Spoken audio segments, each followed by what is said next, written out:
어제는 우리가 워밍업을 했고요. 이제 오늘이 진짜입니다. 어저께까지 우리가 한 게 이 책으로 보면은 하나밖에 안 돼요. 1, 소명.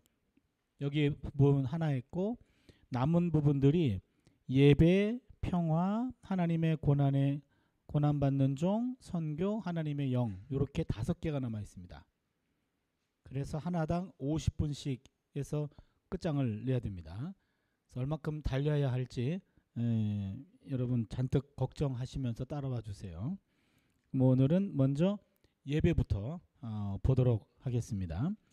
예레미야 1장 10절에서 17절 본문 말씀 우리 한 절씩 교독을 하겠습니다. 같이 보겠습니다.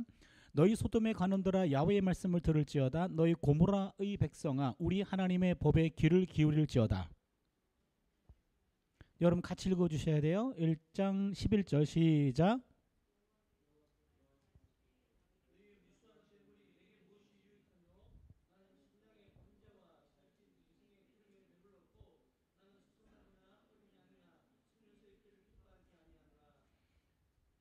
너희가 내 앞에 보이러 오니 이것을 누가 너희에게 요구하였느냐. 내 마당만 밟을 뿐이니라.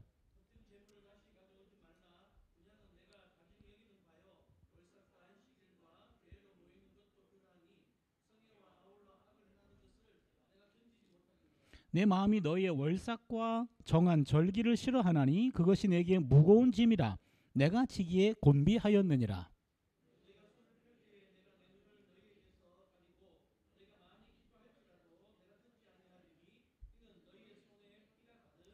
너희는 스스로 씻으며 스스로 깨끗하게 하여 내 목전에서 너희 악한 행실을 버리며 행악을 그치고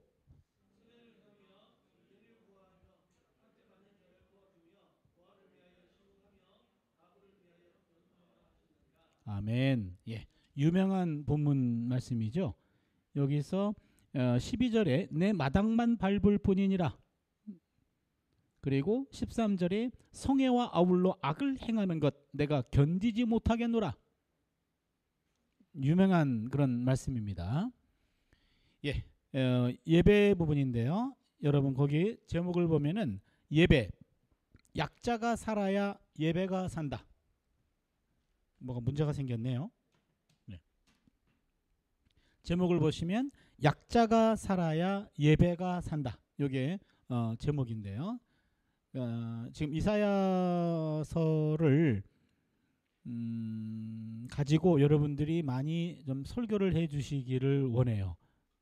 제가요. 그래서 한국 교회의 진정한 예배, 진정한 예배는 약자가 살아야 그 예배가 진정한 예배가 된다.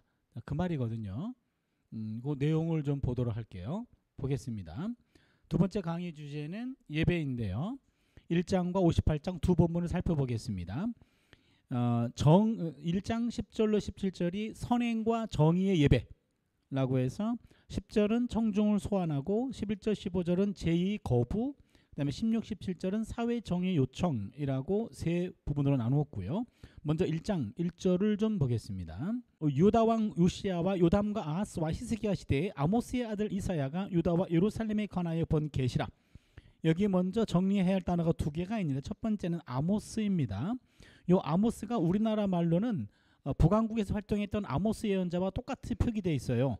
그런데 원어는 조금 다릅니다. 원어는 북왕국에서 활동한 예언자가 아모스고 이사야의 아버지는 아모츠입니다. 뒷자가 달라요. 그래서 아모스와 아모츠인데 이거를 아모스로 우리말 성경에 번역했기 때문에 제가 방송에서 설교를 들은 적이 있는데요. 어느 목사님이 아모스가 760년 활동했잖아요. 그 다음에 이사야가 740년이고요. 그러면은 아모스는 남쪽 출신이죠. 북왕국에서 활동했다가 추방당합니다. 그래서 추방당한 선교사가 그 선교의 실패를 20년 뒤에 아들 이사야가 그 아버지의 꿈을 이어서 예언자로 활동했다. 그렇게 설교하는 분을 내가 설교 들었어요. 근데 그건 말이 안 되는 겁니다. 네. 이사야 아버지는 아모스고 예언자는 아모스예요. 그래서 그런 오해를 하는 경우도 있었습니다. 둘째, 유다와 예루살렘에 관하여 본 계시라. 성경에서 유다와 예루살렘과 이스라엘을 각각 나누어 설명하는 본문들이 종종 있습니다. 어저께 제가 말씀드렸죠. 유다와 이스라엘 중간에 껴있는 게 예루살렘이라고요. 그래서 예루살렘은 북쪽에도 속하지 않고 남쪽에도 속하지 않고 원래 독립된 예루살렘을 말합니다. 넘어갑니다. 근데 가나안 여부수족이 살던 도시였는데 다윗 시대에 점령되지요. 그래서 다윗 시대 때에 그 예루살렘이 유다 역사에 편입이 됩니다. 그래서 따라서 성경 본문에 유다와 예루살렘이 분리되어서 언급되는 경우가 종종 있습니다. 오늘 우리가 살펴볼 본문은 1장 10절로 17절인데 이 본문을 보통 criticism of cult 해서 예배 비판이라고 부릅니다. 10절을 보시면요. 너희 소돔의 관원들아 야훼의 말씀을 들을지어다. 너희 고모라의 백성아 우리 하나님의 법에 귀를 기울일지어다. 여러분 거기서 소돔하고 고모라 좀 언더라인 해주시면요. 소돔과 고모라. 너희는 유다와 예루살렘입니다. 이사야는 유다와 예루살렘 사람들을 소돔과 고모라 사람이라고 부릅니다. 이 호칭은 아주 거친 욕설이었습니다. 감히 소돔과 고모라로 우리를 불렀나? 이건 충격적인 표현입니다. 이사야의 승천기라는 유대 전승이 나오는데 이 전승은 성경에 포함되어 있지는 않지만 그 시대 상황을 알게 해주는 좋은 자료가 되는데 이 전승에 따르면 이사야는 므낫세 왕 시절에 톱으로 켜임당해 순교했다고 전해집니다. 이게요. 왕하 21장 16절을 보시면 므낫세가 유다에게 범죄하게 하여 야훼께서 보시기에 악을 행한 것 외에도 또 무죄한 자의 피를 심히 많이 흘려 예루살렘 이 끝에서 저 끝까지 가득하게 되었더라. 요 므낫세 시대에 이사야가 아마 살아서 활동했던 것으로 추정이 돼요. 그때 무죄한 자의 피를 심히 많이 흘려 예루살렘에서 가득하게 했다. 이때 이사야도 희생된 것이 아닌가라는 추정을 하게 되는 거죠. 여기서 무죄한 자의 피에 이사야의 순교도 포함됐을 것으로 봅니다. 전승에 따르면 이사야의 죄목은 세 가지인데 첫 번째는 하나님을 보았다라는 주장이었고 6장 5절에 만군의 야훼이신 왕을 배웠음이라. 감히 인간이 하나님을 배웠다라는 것이 죄라는 신성모독죄라는 거고, 둘째 예루살렘 멸망에 대한 예언이었고, 셋째 예루살렘과 그 거민들을 소돔과 고모라로 부른 겁니다. 이사야의 소돔과 고모라 발언은 톱으로 켜임을 당해 순교당할 정도로 과격하고 충격적인 메시지였습니다. 제가 어제 얘기했듯이 문서 예언자들의 출생과 죽음에 대해서는 성경은 관심 없다 그랬죠. 그러나 독자들은 관심 있겠죠. 그래서 유대 전승에서 따로 그것이 전승되고 있습니다. 그러니까 전승이기 때문에 정확한 근거는 없지만 그래도 그럴듯한 내용입니다. 소돔과 고모라 바람과 함께 이사야는 하나님의 법에 귀를 기울이라고 말하는데 하나님의 법은 원어로 토라입니다. 이사야가 말하는 토라의 내용은 1. 선행과 정의를 베풀며 2. 학대받는 자를 도와주고 3. 고아와 과부를 변호하는 겁니다. 1, 2, 3 넘버링 해주세요. 정의와 선행과 정의를 배우며 학대받는 자를 도와주며 고아와 과부를 변호하는 것. 1장 17절에 그 내용이 나와 있습니다. 이게 바로 토라의 내용인데요. 먼저 죄의 거부. 이사야는 하나님의 토라의 귀를 기울이라는 메시지를 선포한 다음에 11절에 이렇게 말합니다. 야훼께서 말씀하시되 너희 무수한 재물, 요게 제바흐, 내게 무엇이 유익하뇨? 나는 숫양의 번제 올라, 히브리 말로 살찐 희생의 기름에 배불렀고 살된 짐승의 기름에 배불렀고 나는 숫송아지나 염소 어린 양이나 숫염소의 피를 기뻐하지 아니하노라. 야훼께서 말씀하시되 라는 말은 미완료형입니다. 히브리어에서는요 완료형과 미완료형 두 개의 시제가 있는데 완료형은 이미 끝난 거고 미완료형은 계속 진행되는 사건을 진행되는 사건을 표현하는 시제가 됩니다. 미완료형으로 쓰인 것은 하나님이 거듭해서 계속 말씀하고 계신다는 뜻입니다. 오늘날에도 계속 말씀한다라고 이해도 되죠. 11절의 내용을 거듭해서 계속 말합니다. 제물은 히브리어로 제바흐. 이것은 화목제를 뜻하고요. 번제는 올라. 태워가지고 올리는 거. 그래서 올라 그러는데요. 히브리 말로 올라. 이건 번제입니다. 그 다음에 13절의 헛된 제물은 민하. 민하 이건 원래 곡식과 열매를 드리는 소제를 말합니다. 그래서 화목제 한번 따라할까요? 제바흐, 올라, 민하. 예, 그게 화목제, 번제, 소제는 이스라엘 사람들이 하나님께 자주 드렸던 제사입니다. 그런데 하나님은 이런 제사들을 기뻐하지 않는다라고 이야기합니다. 11절의 제물들은 본래 히브리어 복수 형태로 기록되어 있습니다. 그래서 제물들은 각각 숫양들, 우리말은 그냥 숫양 그렇게 나와 있을 텐데요. 그런데 원어를 보면 숫양들, 살찐 짐승들, 수송아지들, 어린 양들, 숫염소들입니다. 한 마리 짐승 제물이 아니라 엄청난 양의 제물을 하나님께 바치고 있음을 표현합니다. 12절을 보면은요. 너희가 내 앞에 보이러 오니 이것을 누가 너희에게 요구하였느냐, 내 마당만 밟을 뿐이니라. 아주 유명한 말씀이죠. 성소에 들어와서 예배하는 자들에게 너네들은 지금 진정한 예배자가 아니고 마당만 밟고 있어. 그런 신랄한 비평인데요. 엄청난 제물이 바쳐진 제사에 대한 하나님의 반응은 차가운 거부입니다. 마당만 밟는다라는 표현은 하나님의 성전이 밟히고 있다는 거예요. 밟히고 있다.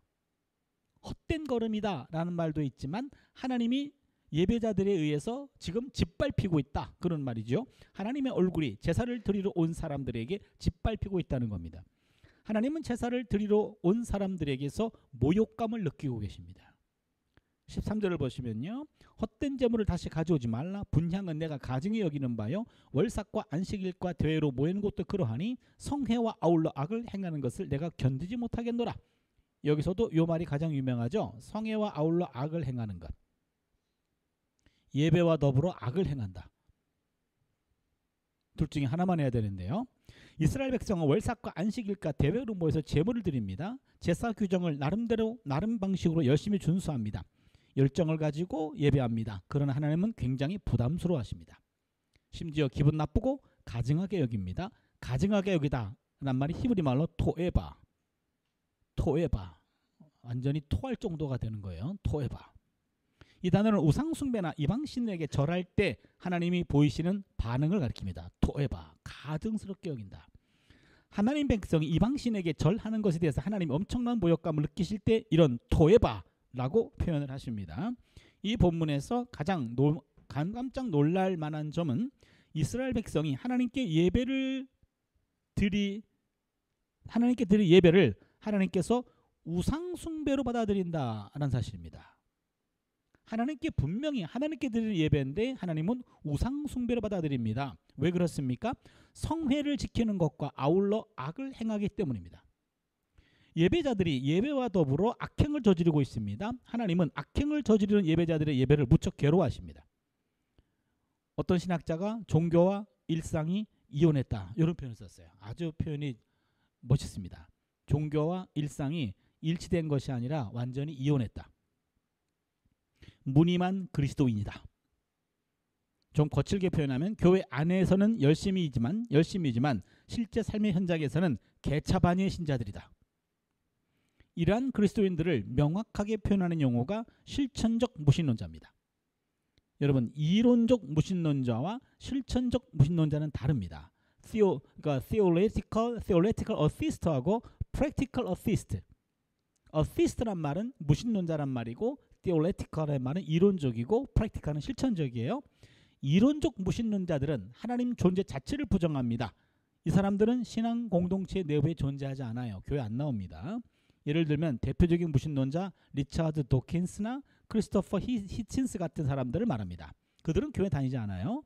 그러나 실천적 무신론자들은 하나님의 존재를 인정합니다. 고백도 합니다. 그러나 실천에 있어서 혹은 실제적으로는 무신론자들과 동일하게 살아갑니다. 이들은 교회 내부에 존재합니다. 교회 중직을 맡기도 합니다. 우리가 믿고 고백하고 아는 대로 살아가지 못할 때 우리는 실천적 무신론자로 전락됩니다. 남 얘기가 아니라 우리 얘기고요. 이건 또 저 얘기이기도 하고요. 내가 지금 믿고 고백하는 것대로 그것을 망각해버리고 순간 그냥 내 충동에 의해서 내 옛 자아에 의해서 내 욕심에 의해서 살아갈 때 그때 그 순간은 저는 실천적 무신론자가 되는 거죠. 참된 예배는 주일 예배 시간 축도 후에 비로소 시작된다고 합니다. 참된 예배는 축도 이후에 시작된다. 축도로 끝나는 것이 아니라 축도와 더불어 참된 예배가 시작됩니다. 이사야는 하나님이 그들의 모든 예배를 전면 거부하신다는 통보를 분명히 전합니다. 내 마음이 너희 월삭과 안식일과 정안식일을 싫어하나니 절기를 싫어하나니 그것이 내게 무거운 짐이라. 내가 지기에 곤비하였느니라. 너희가 손을 펼 때 내가 내 눈을 너희에게서 가리고 너희가 많이 기도할지라도 내가 듣지 아니하리니 이는 너희의 손에 피가 가득함이라. 여러분 거기 제가 이렇게 책에다가 성경 구절을 기록할 때 이런 식으로 옆에를 남겼잖아요. 그렇죠? 이거는 시문이라서 그래요. 우리말 성경은 시문과 산문의 배치를 구분하지 않았습니다.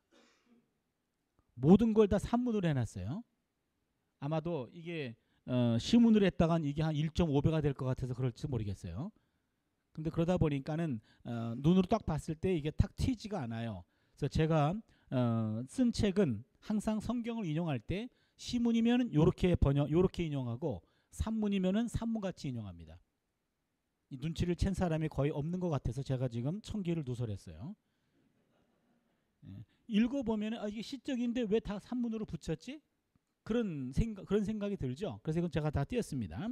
14절에서 하나님이 우리가 드리는 예배를 아주 부담스러워하는 장면이 등장하는데 15절에서는 기도하는 손에 피가 묻어 있어 그 피 때문에 내가 기도를 들을 수 없다라고 말합니다. 이것도 유명한 구절인데 이 피는 이웃의 억울한 피일 수도 있고 제사에서 제물을 잡을 때 흘린 짐승의 피일 수도 있습니다. 피의 중의적인 의미는 중의적이라는 말은 이중적인 의미란 말이죠. 희생제물의 피가 하나님께는 억울한 이웃의 피로 보인다는 것을 드러냅니다. 예언자의 영안은 여타 다른 사람들과 다릅니다. 하나님 앞에 나와 예배를 드리고 제물을 드리기 위해 손에 묻힌 피가 예언자의 눈에는 이웃의 피로 보입니다. 일상에서 하나님의 말씀, 하나님의 법을 따르지 않고 이웃을 억울하게 하면 그 피 묻은 손은 바로 이웃을 해친 손입니다. 손에 피를 묻히는 행동들, 즉 온갖 악행을 저지르면서 그 악행을 중지하지 않고 감사의 제사만 드리는 행동 때문에 하나님이 역겨워하십니다. 삶이 뒷받침되지 않는 자들의 제물은 자기를 의롭게 하는 수단에 불과하고요. 그런 자들의 예배는 자신의 감정을 고양시키는 형식에 불과합니다. 그들의 기도는 무의미하거나 위선적인 외침일 뿐입니다. 제사, 예배, 기도는 인간이 거룩한 하나님과 실제로 만나는 경우에만 본래적인 의미를 지닙니다. 예배란 거룩한 곳을 찾는 것이 아니라 거룩한 분을 만나는 것입니다. 예배란 단순히 성소를 찾아가는 것이 아니라 성소에 계신 하나님을 만나는 겁니다. 그런데 그곳에서 하나님이 만나고 싶지 않다고 한다면 그 예배는 진정한 예배가 될 수 없죠. 한 페이지 넘기면 우리가 이만큼 하나님께 정성을 드렸으니 무조건 우리 예배를 연락하셔야 됩니다. 이 말은 하나님 닥치고 드세요 라는 말과 다르지 않겠죠. 사회 정의의 요청 부분인데요. 첫 번째 1장에 나오는 예배 비판의 결정입니다. 마지막 메시지입니다. 이사야가 예배 비판을 통해 전달하려는 메시지는 무엇일까? 그 핵심은 16절 17절에 있습니다. 16절 너희 행위가 너희는 스스로 씻으며 스스로 깨끗하게 하여 내 목전에서의 악한 행실을 버리며 행악을 그치고 선행을 배우며 정의를 구하며 학대받는 자를 도와주며 고아를 위하여 신원하며 과부를 위하여 변호하라. 사실은 요 17절이 핵심입니다. 여기 보시면 학대받는 자를 도와주고 고아를 위하여 신원하며 과부를 위하여 변호하라. 요게 정의거든요. 17절에 예언자가 말하는 정의에 대한 정의가 나옵니다. 여러분 정의라는 말은 다양하게 정의할 수 있어요. 그렇죠? 일반 학문에서도 정의를 정의할 수 있고 그런데 성경 안에서도 정의에 대한 정의가 다양해요. 그런데 예언자의 정의를 우리가 눈여겨봐야 돼요. 예언서에서 정의는 약자 돌봄이에요. 약자 돌봄. 16, 17절의 핵심은 한마디로 말하면 고아와 과부를 변호하라. 사회 정의에 대한 요청입니다. 이사야는 하나님이 진정으로 원하시는 것이 먼저 스스로 깨끗이 씻는 것이라고 이야기합니다. 죄는 물로 씻기지 않습니다. 죄는 훌륭한 행위들로 제거되지 않습니다. 죄는 오직 용서받음으로 깨끗해집니다. 따라서 이사야가 16절에서 스스로 씻고 깨끗하게 하여 하나님의 목전에서 행악을 그치라고 말하는 것은 용서받는 수단을 가리키는 것이 아니라 용서받기 위한 준비를 뜻합니다. 지금까지의 죄를 씻어내고 더 이상 죄를 짓지 말라는 거죠. 온전한 용서가 되기 위해서는요, 세 가지가 필요합니다. 이것을 보통 회개의 3R이라고 표현하는데요. 첫 번째는 repentance, 참회.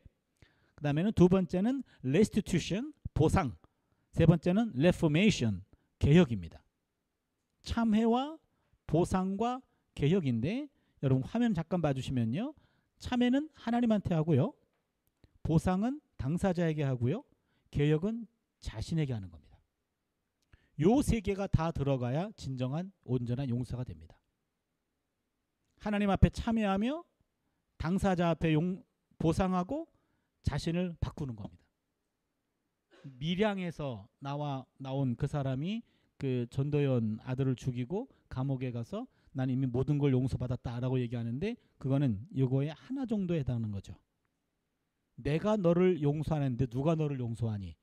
라고 하면서 전도연이 거기서 미치죠.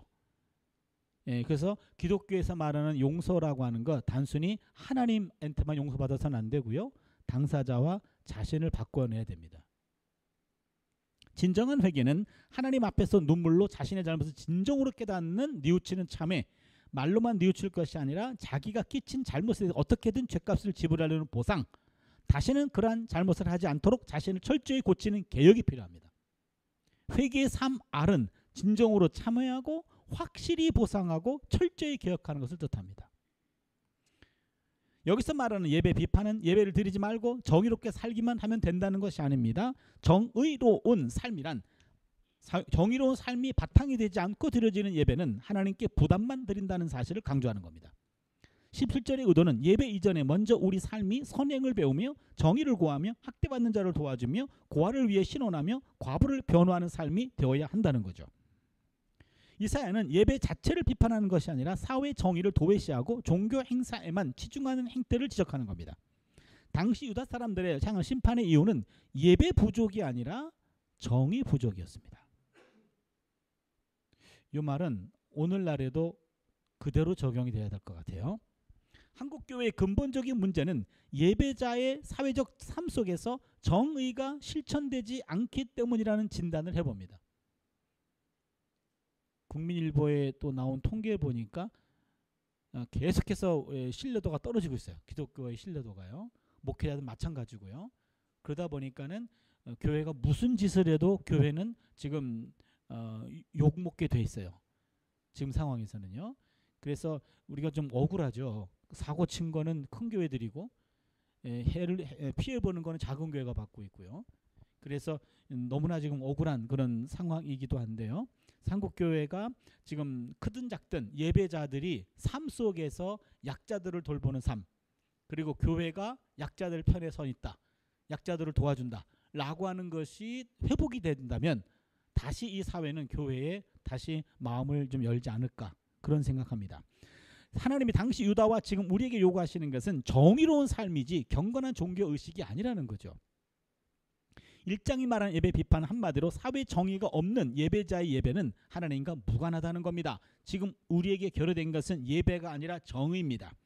정의에 대한 선포를 이상하게 여긴다면 그 교회는 이상한 사이비 예배 집단이 되고 마는 겁니다. 우린 정의라고 하는 용어를 무슨 사회 단체에게 좀 뺏긴 상황 같은데요.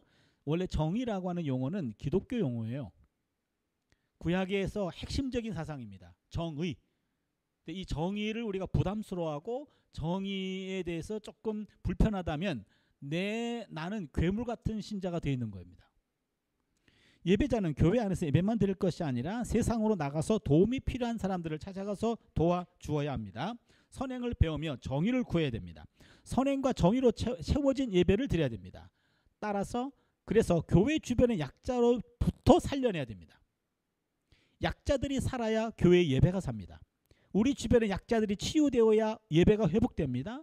예배가 회복되어야 예배자도 삽니다. 예배자가 살아야 이 땅에 하나님의 나라를 한 평이라도 더 드러낼 수 있지 않을까. 그러니까 교회는 그 주변 사람들에게 어떤 평가를 받고 있느냐에 따라서 그 교회의 건강도가 체크가 되죠. 그 다음에 58장 1절 12절인데 한번 볼까요? 58장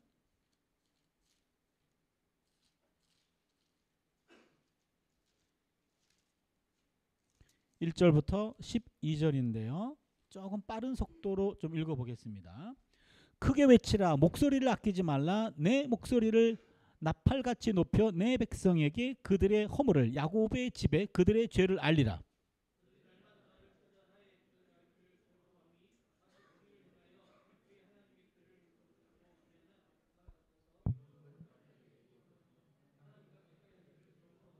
우리가 금식하되 어찌하여 주께서 보지 아니하시오며 우리가 마음을 괴롭게 하되 어찌하여 주께서 알아주지 아니하시나이까. 보라, 너희가 금식하는 날에 오락을 구하며 온갖 일을 시키는도다.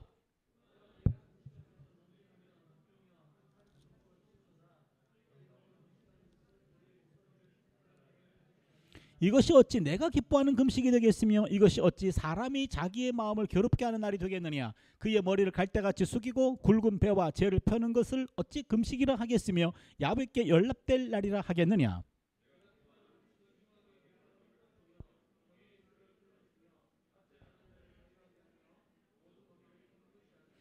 또 줄인 자에게 내 양식을 나누어 주며 유리하는 빈민을 집에 들이며 헐벗은 자를 보면 입히며 또 내 고륙을 피하여 스스로 숨지 아니하는 것이 아니겠느냐.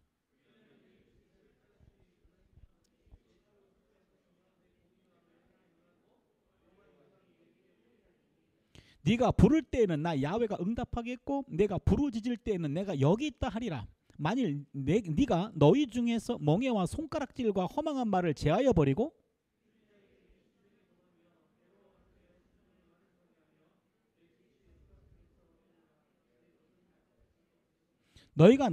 야훼가 너를 항상 인도하여 메마른 곳에서도 내 영혼을 만족하게 하며 내 뼈를 견고하게 하리니 너는 물된 동산 같겠고 물이 끊어지지 아니하는 샘 같을 것이라.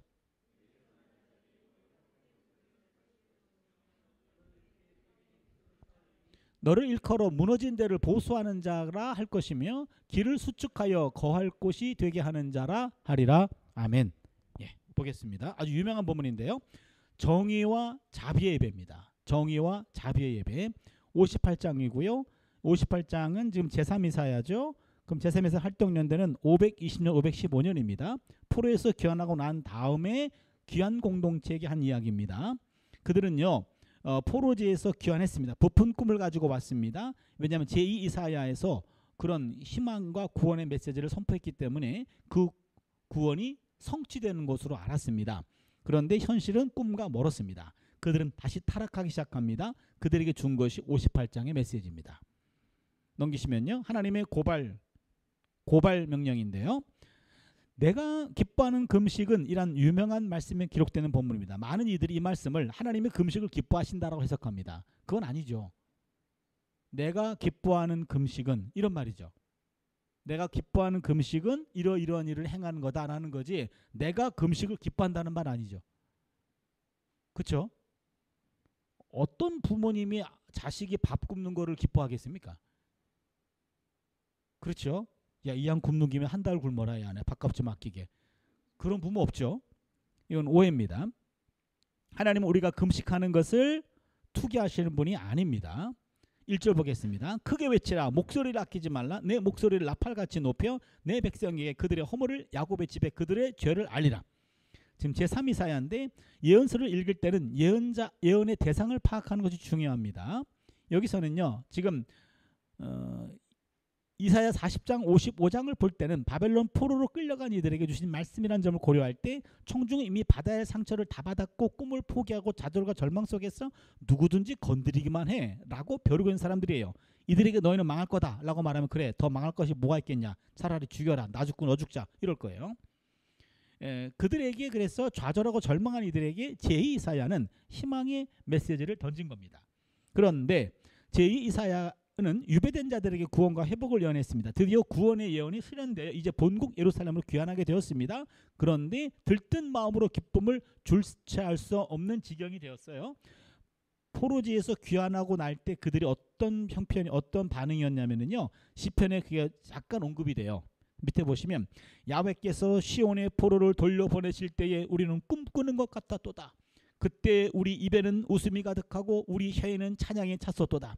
그때 문나라 가운데서 말하기를 야훼께서 그들을 위하여 큰 일을 행하셨다 하였도다. 야훼께서 우리를 위하여 큰 일을 행하셨으니 우리는 기쁘도다. 기뻤어요. 그러나 예루살렘 귀환 이후 성전 재건까지 유다 사회는 황폐하고 힘든 상황을 경험했습니다. 마치 집단적 헛수고의 저주에 함몰된 것 같았습니다. 이게요, 여러분 헛수고의 저주예요. 거기 학기 1장 6절 보시면요. 너희가 많이 뿌릴지라도 수확이 적으며 먹을지라도 배부르지 못하며 마실지라도 흡족하지 못하며 입어도 따뜻하지 못하며 일꾼의 싹쓸 받아도 그것을 구멍 뚫어진 전대에 넣음이 되느니라. 빡시게 일하지만 아무런 소득이 없어요. 남는 게 없어. 이거예요. 이게 헛수고의 저주입니다. 나름대로 열심히 살지만 아무런 결과가 없어요. 헛수고의 저주입니다. 이러한 형편없는 상황이 학계 스가랴 제3이사야가 활동한 시대입니다. 1절 말씀은 주전 8세기에 활동한 두 명의 예언자의 선포가 생각납니다. 내 목소리를 나팔같이 높여라는 표현은 호세아의 선포고, 내 백성에게 그들의 허물을 야곱의 집에 그들의 죄를 알리라라는 표현은 미가의 선포입니다. 당시 포로기 이후 예언자들은 자신들이 예전부터 전해 내려온 예언 전승의 전통 후계자라는 의식을 갖고 있었습니다. 예언 전승의 전통 후계자다. 이걸 보면은요, 동시대에, 그러니까 8세기 때 나라가 망한다라고 예언했을 때 아무도 듣지 않았어요. 그런데 그것이 6세기 때 와가지고 성취가 돼요. 그러자 사람들은 그들이 조상들 때부터 외면했던 그 예언자들의 말에 귀를 기울이기 시작했어요. 그들의 예언자들의 말을 수집하기 시작했습니다. 그것이 나중에 예언서가 돼요. 그래서 포로기 이후 포로에서 돌아온 예언자들은 항상 자기의 정통성을 위해서 8, 7세기 예언자들과의 연결점을 시도했던 겁니다. 보세요. 자신들의 예언도 스스로 만든 것이 아니라 포로기 이전 예언의 권위를 그대로 이어받은 예언임을 강조했습니다. 1절의 내용은 사실 58장 전체의 권고적인 성격과는 맞지 않습니다. 포로기 이후 예언자도 하나님의 백성의 전통과 백성의 허물과 죄를 폭로하라는 명령을 받습니다. 다시 포로기 이후에 와가지고 예언자들이 또 날카로워지기 시작합니다. 올바른 금식에 대한 논쟁 2절입니다. 그들이 날마다 나를 찾아 나의 길 알기를 즐거워함이 마치 공의를 행하여 그의 하나님의 규례를 저버리지 아니하는 나라 같아서 의로운 판단을 내게 구하며 하나님과 가까이 하기를 즐거워한도다. 이 본문은 좀 어려운 본문인데요. 여기서 하나님을 찾다는 예배를 가리키는 관용구예요. 이어서 그러니까 예배자가 하나님의 임재를 경험하거나 하나님의 말씀을 받으려는 열망을 나타냅니다. 그리고 이 표현은 긍정적인 표현이에요. 이어지는 마치 공의를 행하여 그의 하나님의 규례를 저버리지 아니하는 나라 같아서 라는 구절이 본문 이해의 포인트입니다. 마치 뭐뭐와 같아서에 주목해 보세요. 이 표현은 마치 뭐뭐하는 체하다라는 뜻입니다. 비꼬는 말입니다. 비꼬는 말. 의로운 판단을 내게 구하며 하나님과 가까이 하기를 즐거워한도다는 다시 긍정적인 말이에요.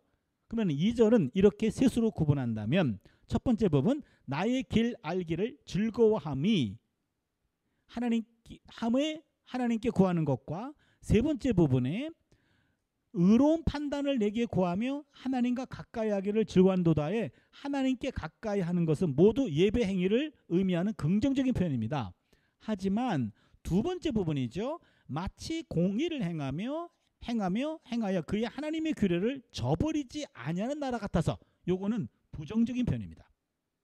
두 번째 부분은 너희가 마치 하나님의 규례를 저버리지 않는 채 하지만 그렇지 않다라는 뜻이에요.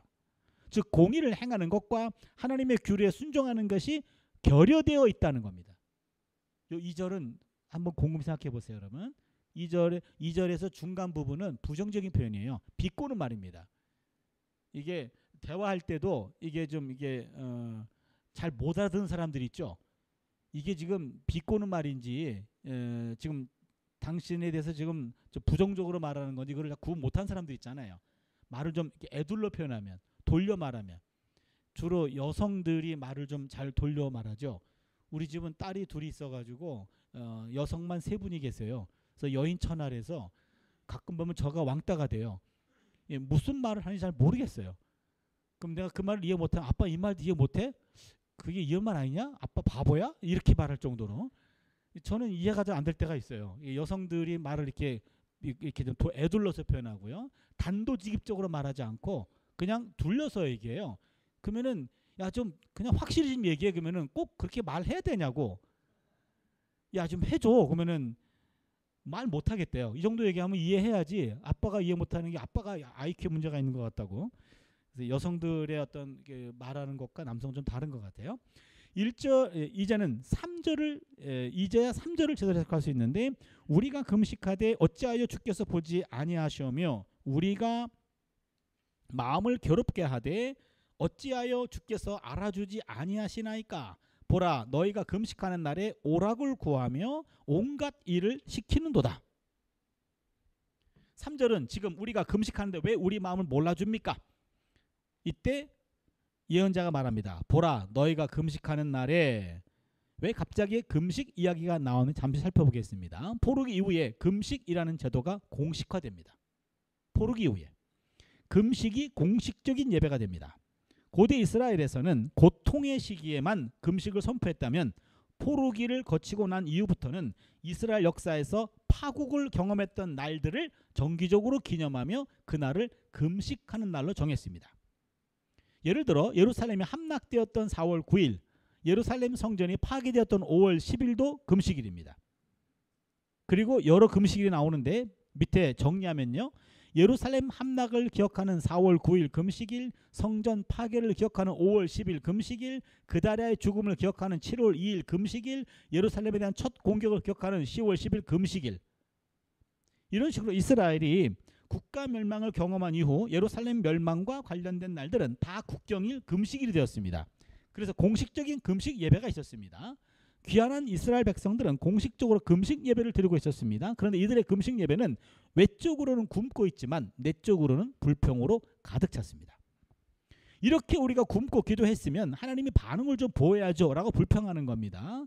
그때 예언자가 말합니다. 오락을 구하며 라는 말은 자신의 일을 추구한다는 뜻이에요. 온갖 일을 시킨도다라는 말은 일꾼들을 일시키며 억압한다는 뜻입니다.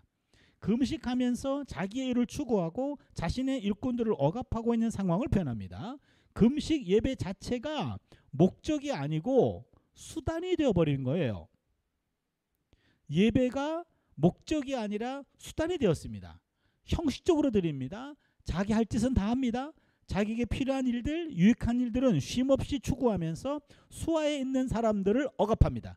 이런 예배는 공공의 윤리를 도외시하고 이기적인 이윤만을 추구하는 예배입니다.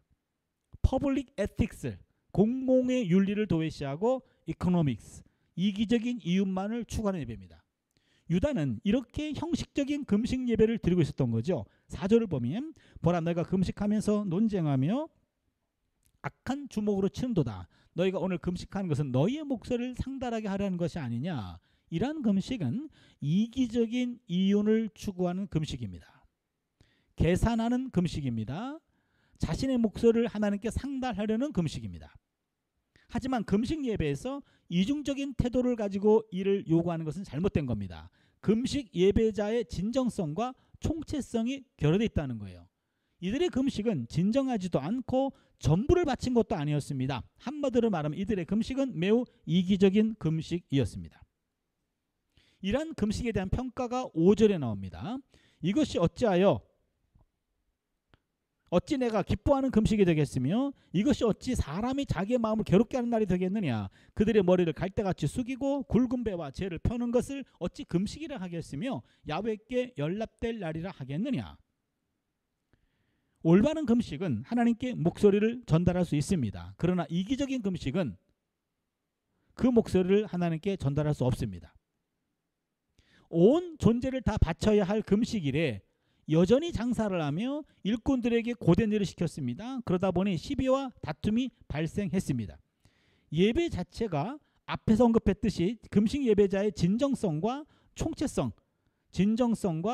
총체성이 완전히 결여되어 있습니다. 예배 자체가 진정하게 드려져야 되는데 예배의 모든 것을 걸어야 하는데 그렇지 못했습니다.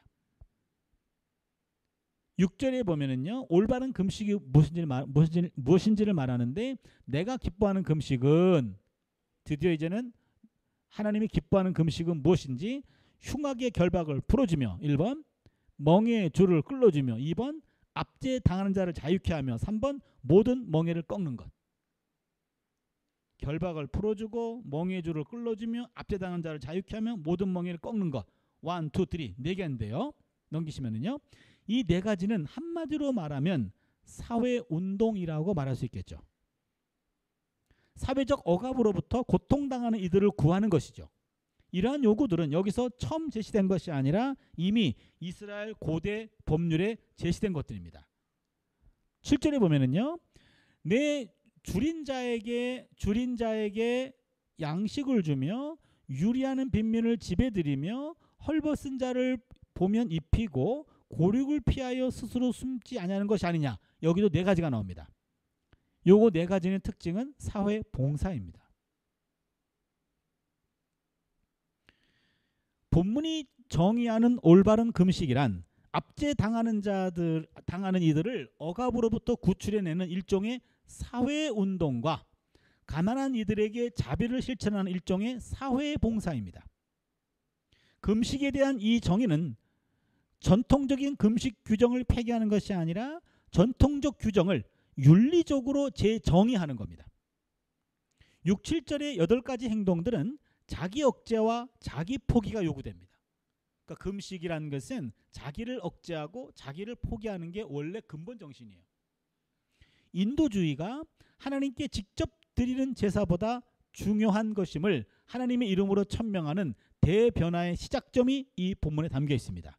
제가 인도주의라는 표현을 썼어요. 휴머니즘. 하나님이 금식으로 의도하신 것은 하나님 앞에서의 자기 비하가 아니라 억압당하는 자의 자유입니다. 하나님이 실제로 원하시는 것은 동료들에 대한 실천적인 사랑입니다. 여기 인도주의라는 표현을 제가 썼는데 보통 우리는 신본주의의 반대가 인본주의라고 생각합니다. 전문 분야에서 사용하는 용어일지는 모르지만 제가 붙여본 용어가 있는데 신본주의는 God centeredness, 하나님 중심주의입니다. 인본주의는 인간 중심주의라고 할 수 있습니다. 그런데 신본주의 반대를 인본주의라 할 수 있을까? 인본주의 안에는 휴머니즘이나 휴메니테리언이즘도 포함됩니다. 휴머니즘은 인문주의, 휴메니테리언이즘은 인도주의입니다. 사실 인본주의는 나쁜 의미가 아닙니다. 인본주의를 신본주의의 반대로 여겨 이것을 배척하거나 무시한다면 인간의 지성과 이성을 버리는 겁니다. 주로 근본주의적 신앙을 가진 사람들이 신본주의의 반대를 인본주의로 여기고 배척해 왔습니다. 이러한 태도는 한국교회에 큰 문제를 불러일으켰습니다. 무엇보다 신앙이 이성과 지성을 무시하거나 적대하는 반지성주의에 빠질 우려가 있습니다. 여러분, 인간 중심은 나쁜 것이 아니에요. 하나님을 사랑하고 인간을 사랑하는 것이 기독교 신앙 아닐까요? 인간 중심의 인본주의를 포기해서는 안 됩니다. 신본주의의 반대말은 인본주의가 아니라 이기주의입니다. 이기주의를 달리 표현하면 자기중심주의입니다. 이웃사랑을 포함하는 인본주의는 죄가 없습니다. 자기만 사랑하는 이기주의가 문제입니다. 신본주의의 정반대도 이기주의고 인본주의의 정반대도 이기주의입니다. 창세기에 등장하는 최초의 타락 사건은 인간이 창조주의에 대해 독립선언한 일이었는데 하나님과 같아져서 하나님으로부터 독립된 존재임을 주장하는 것, 그것이 바로 자기중심주의입니다. 이기주의입니다. 인간을 중시하는 인본주의는 꼭 필요합니다. 이웃 사랑을 실천함으로 인간을 위하는 것이 바로 하나님을 위한 것입니다. 따라서 신본주의와 인본주의는 반대가 아닙니다. 신본주의 반대는 이기주의고 사실상 신본주의와 인본주의는 한편입니다. 여러분 어떻게 생각할지 모르겠습니다만 저는 이렇게 생각합니다. 여러분이 따라주든지 안 따라주든지 듣든지 안 듣든지 저는 선포했습니다. 제가 교회에서 너무 인본주의, 인문주의, 이런 인문학 이런 것들 너무나 배제해서 그래요. 그거는 반지성주의입니다. 무식한 태도입니다. 하나님은 이성도 만들었어요. 지성도 만들었어요. 그것을 포기하는 것이 한국교회 가장 큰 문제 중에 하나입니다. 그래서 상식이 안 통해요. 상식은 모든 인간들에게 보편적으로 준 하나님께서 주신 하나의 본성적인 태도예요. 그 상식선을 지켜내지 못한 교회는 반지성주의입니다. 그래서 이상한 사람들이 되는 거예요. 그게 한국교회의 가장 큰 문제 중에 하나입니다. 반지성주의입니다. 그래서 오직 신본주의라고 해서 하나님하고만 가깝고 인간하고는 관계를 안 하려고 그래. 우리 다 자기도 인간이면서. 이게 문제입니다. 예, 올바른 금식을 통한 축복인데 억압당하는 자들을 자유케 하고 가난한 이들을 먹이는 것, 인본주의 혹은 인도주의가 하나님이 기뻐하는 금식이라는 겁니다. 자기만 아는 이기적 금식은 타락한 금식입니다. 하나님의 금식으로 요구하신 것은 실천적 사랑입니다. 그럼 사회운동이나 사회봉사를 실천하면 어떤 일이 벌어질까요? 이사야 58장 8절 12절은 올바른 금식이 수요하는 축복을 묘사합니다. 이 단락은 축복의 확언, 새로운 권고, 새로운 약속으로 세분할 수 있는데 올바른 금식을 실천하면 주어지는 축복이 다음과 같습니다. 그리하면 내 빛이 새벽같이 비칠 것이며 내 치유가 급속할 것이며 내 공의가 내 앞에 행하고 야훼의 영광이 내 뒤에 호위하리니 내가 부를 때는 나 야훼가 응답하겠고 내가 부르짖을 때에는 내가 여기 있다 하리라. 만일 내가 너희 중에서, 여기서 빛과 치유는 구원을 가리킵니다. 그래서 하나님이 기뻐하시는 금식을 행하면 빛이 새벽같이 비치며 치유가 급속히 이르며 공의와 영광이 호위할 것임을 말합니다. 9A절은 구약성경의 구원관을 이해하는 데 중요합니다. 구약성경에서 말하는 구원은 이스라엘이 하나님께 기도하고 하나님이 응답해 주는 상태입니다. 즉 하나님께 기도하고 하나님이 응답해 주시면 그것이 바로 구원이라는 거예요. 구원은 축복의 상태가 아닙니다. 인간과 하나님 사이의 대화가 지속되는 상태입니다. 이게 구원입니다. 구약성경에서 구원은 하나님과의 관계가 지속됨을 의미합니다.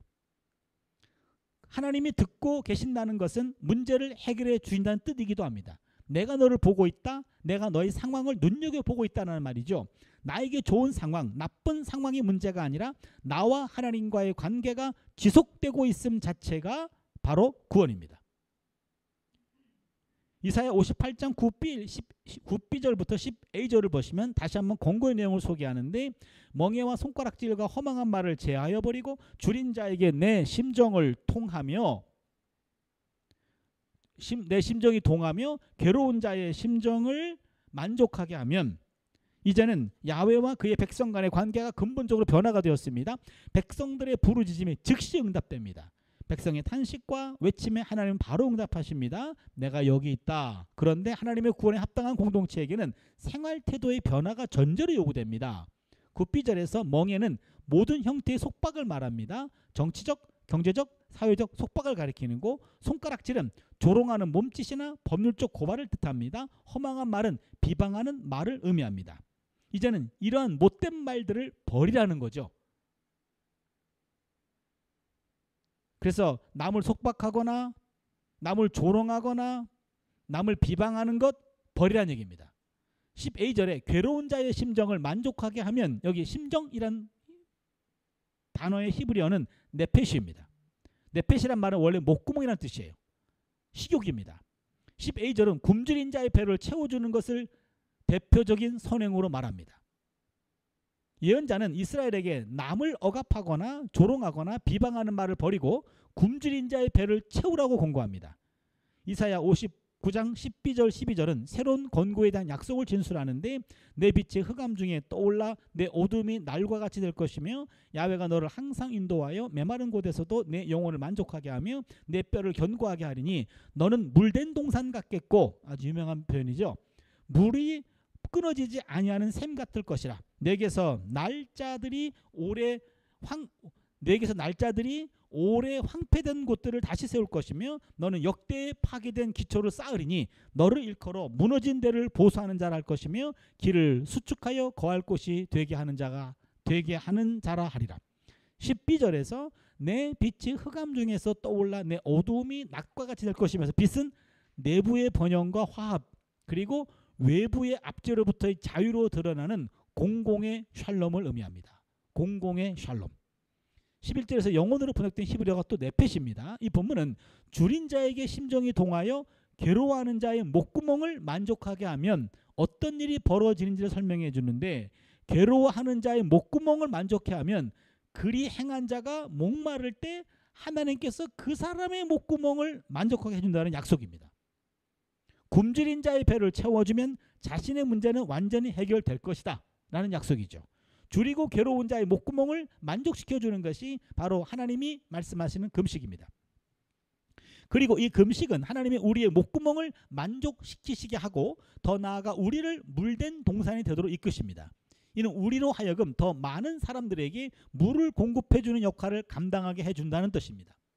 하나님이 원하시는 회복된 공동체는 연약한 이웃을 최우선적으로 주목하는 곳에서 시작됩니다. 12절은 포로기 이후 예루살렘 재건과 관련되어 보이는데, 첫 번째 동사가 수동태입니다. 다시 세워지고, 두 번째 동사는 능동태입니다. 쌓으리라. 즉 이것은 재건할 능력을 얻게 될 것이다 라는 것이고, 결론적으로 그들은 새로운 공동체를 만들 수 있는 수리자, 수복자로 재평가될 것입니다. 정리해보면요, 포로기 이후 사회의 혼란한 상황에서 제3위산 당시 이스라엘 하나님 백성에게 참신앙, 참된 금식은 우선적으로 약자의 필요를 구체적으로 채워주는 것이라고 강력하게 가르칩니다. 이사야 58장은 개인적 차원에서 주변에 있는 가난한 자들을 돕는 일에 주력해야 하며 사회봉사, 동시에 사회적 차원에서 약자들을 억압하는 사회제도와 구조를 혁파하는 일에도 힘을 모아야 함을 강조합니다. 진정으로 하나님이 기뻐하시는 금식은 이기적인 자신의 목소리를 관철하는 것이 아니라 사회운동과 사회봉사를 실천하는 것을 말합니다. 사회운동을 정의라고 한다면 사회봉사는 나눔과 자비라고 할 수 있습니다. 정의와 자비를 행하는 것이지요. 정의와 자비라는 말은 따로 떨어질 수 없습니다. 정의와 자비는 함께 가야 됩니다. 보통 진보적인 사람들은 사회운동을 강조하고, 보수적인 사람들은 사회봉사를 강조하고 서로를 못마땅하게 여깁니다. 그러나 이 두 가지는 균형을 잡고 함께 가야 됩니다. 예를 들어 보겠습니다. 정의와 자비라는 두 바퀴가 있어요. 정의라는 바퀴가 작고 자비라는 바퀴가 크다면 앞으로 가지 않고 제자리를 맴돕니다. 반대도 마찬가지입니다. 정의와 자비는 같은 크기로 함께 가야 됩니다. 한 가지 예를 들어 볼게요. 특정한 교차로에서 계속 교통사고가 납니다. 이 사고의 위험에 대응하기 위해서는 더 많은 구급차를 준비하는 것과 함께 신호등을 새로 설치하는 것도 필요합니다.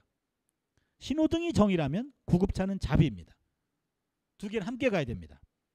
정의와 자비에 덧붙여서 우리 신앙인들이 반드시 필요한 또 한 가지 덧붙이자면 그것은 바로 기도입니다. 마더 테레사 수녀님이 콜카타에서 자선 선교단을 이끌고 있을 때 일인데, 선교단은 무료 진료소를 운영하고 말기 환자들을 돌보고 있었어요. 근데 항상 점심시간이 되면은요, 모든 진료소와 환자 집에서 모든 봉사자가 다 나가서 어딘가로 갑니다. 지금 1시가 급한데 몇 시간 동안 사라져요. 왜 어디 가서 뭐 했습니까? 라고 물어봤더니 마더 테레사가 뭐라고 얘기하냐면, 다음 페이지입니다. 기도하기 위해서입니다. 기도 없이 일할 때는 인간적으로 가능한 일만 할 수 있습니다. 그러나 우리는 신적인 가능성에 참여하기 위해서 날마다 기도합니다. 요 말이 저에게 큰 울림이 됐어요. 단지 정의와 자비, 인간적인 일만 행하는 것은 우리 힘만 가지고 이 세상을 살아가겠다는 태도입니다.